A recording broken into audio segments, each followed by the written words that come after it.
Good afternoon. Welcome to our Thursday Live, mid-March 2021. I firstly want to thank everybody for the beautiful birthday wishes, all the effort to type those messages, and just thinking of me. I'm also thinking of everyone that celebrates their birthday in the month of March. We had so much excitement the past 3 weeks. I'm going to share some of the behind the scenes with you in words today.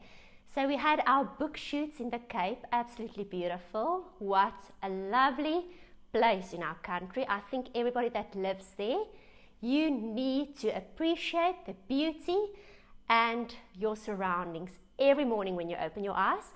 Had a lovely time there. We did an interview with Minky, and we also start filming a show with Joe Black, but I'm not going to reveal more. We will give more details closer to time. So we had loads of excitement. There is or was in the Ideas magazine of January flower pots that were ombré, and there were questions on how to do that. So I'm going to show you today how easy it is. The one that was on the picture that we sent this morning, I actually gave away as a gift. So we are going to do new ones. So on the pot over here, and I'm going to show you how it's done, we used 3 various Tjhoko colors. So we started with matte black at the bottom. Then we used cement gray. And then we used Labels Light at the top, just to give you color inspiration before we start. On this spot, it's not blended yet, but just to reveal the colors, it's almonds, aubergine, and then we used petunia, and right at the top we used velvet. What you are going to need is paintbrushes. You can use one paintbrush. Due to time restrictions, I just have 3 different paintbrushes for 3 different colors. I am going to make use of Hamilton's Enzyme brushes. They've got the most lovely soft bristles. Remember, for good quality paint work, you do need good tools. I always feel and touch the bristles of paintbrushes, and then immediately you can feel whether it's soft, easy movable, and then you also know if your paint work is going to be beautiful. We are also going to use just normal kitchen sponges and your Tjhoko paint colors, and that's all you need, and a little bit of water that I've poured into this pot. Now the main tip for this technique is to enjoy it. We are going to do it on a furniture piece at a later live demo to show you how beautiful this technique is on furniture pieces as well. So I have planned, just to move this away, I have planned 3 colors on this pot, beautiful blues. So I have Godfrey's Glimpse, then I have Fine Lining and Coral Stone. And with this spot, I'm actually going to do the lighter color in the center, but you can play around. You can also use 3 very different colors, like a pink and a yellow and a green, like we've done in the Ideas magazine. It's completely up to you. I just want to remove the sponge. This is a different sponge.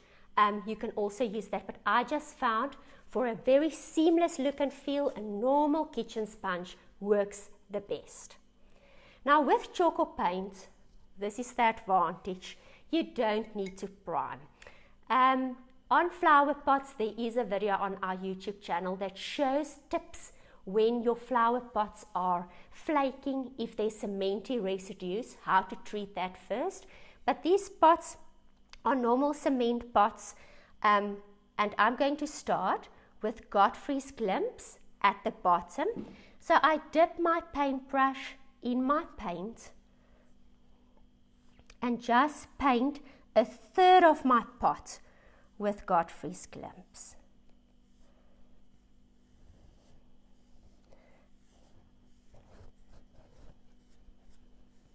I'm not going to do the entire pot, just the front section so that you can get an idea of what I do.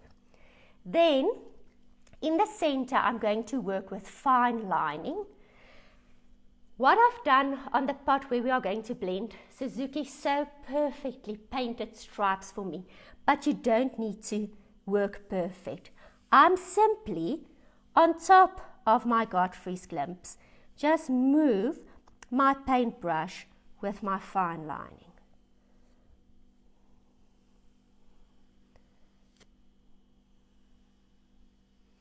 And then right at the top, so imperfections doesn't matter, you'll see now where the two colors meet, how we're going to fix that. Right at the top, I'm working with coral stone.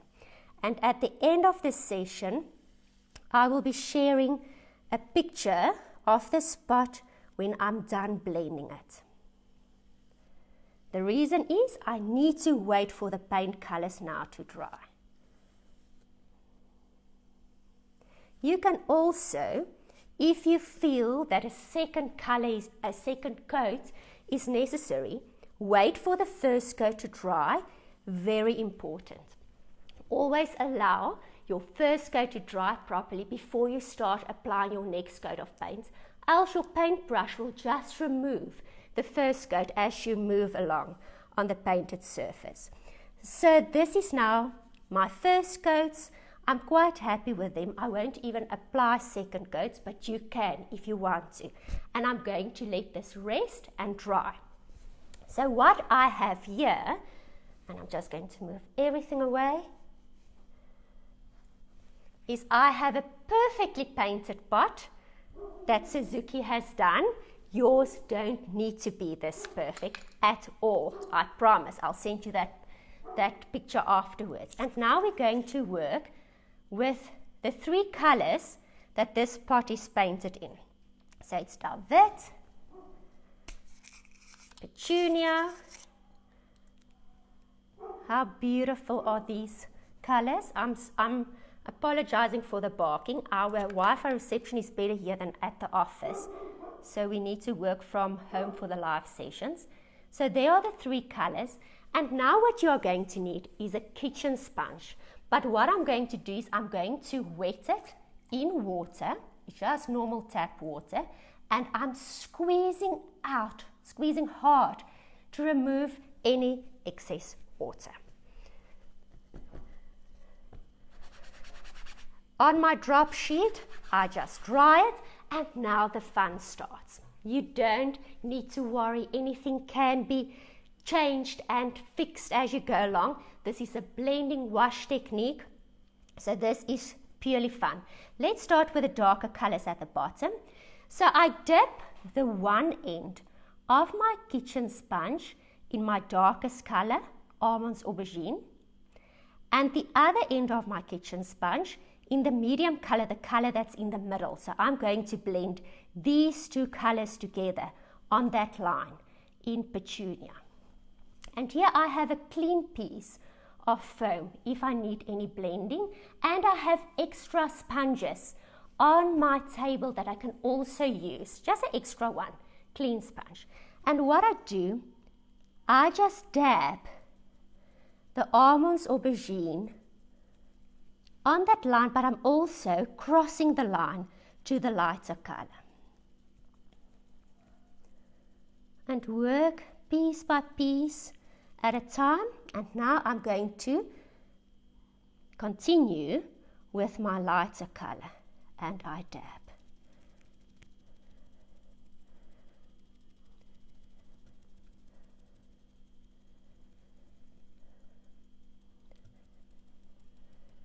And what I can do is just take my clean, unused foam sponge, just dab along those lines to make sure the colors blend.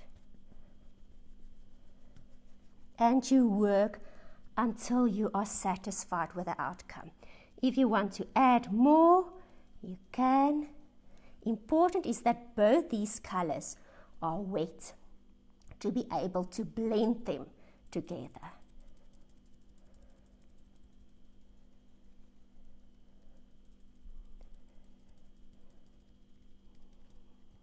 there. I will fix it just with a dry sponge. And now I will continue to the top part. So what I'll do next is I will make sure my sponge on the one end has my petunia, the middle color, and at the other end, my light color. So I dab where those two colors meet each other, first with my darker color. This is actually a lovely technique to do on a furniture piece. We just did a piece for the Painted Guide. It's an annual edition for the Home magazine, and we did it with Tina's terracotta and July.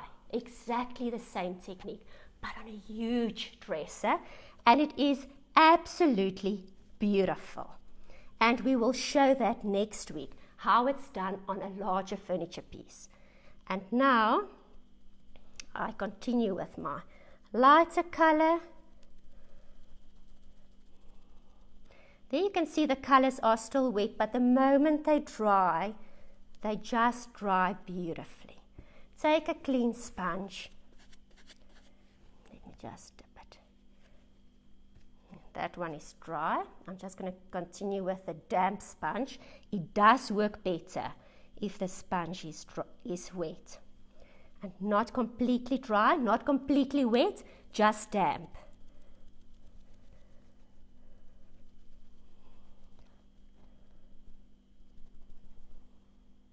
And I'm just playing, enjoying it, having fun, and make sure it looks beautiful.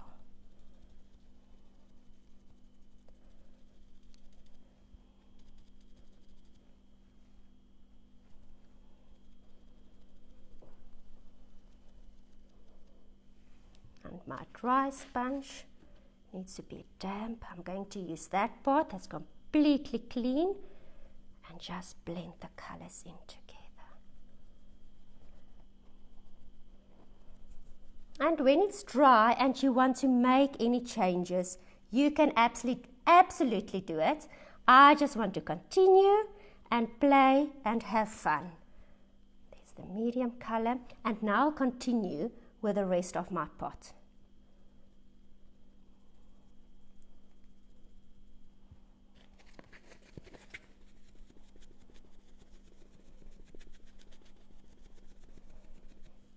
And as the paint colors dry, it will dry perfectly fine.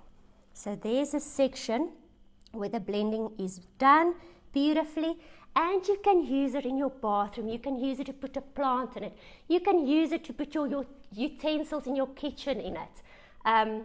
This is a quick, easy step. Different colors is beautiful. If you haven't seen the ideas issue of the January ideas issue, we will also be sharing some ideas of color combinations that can be used on these pots. Now this is today's blending technique. It's playful, it's fun, and it's done with only a normal kitchen sponge. Next week we will be working on a varnished surface, on a furniture piece, and we'll be sharing tips and ideas when working with light colors and when you blend on a furniture piece. My message for this week is anything is possible if you believe in yourself. So until we meet again, don't underestimate your own values and your own talents. Appreciate yourself, and everything that your hand touches can be something that's absolutely amazing by just believing in yourself. I'll be back next week. Send questions if you have any.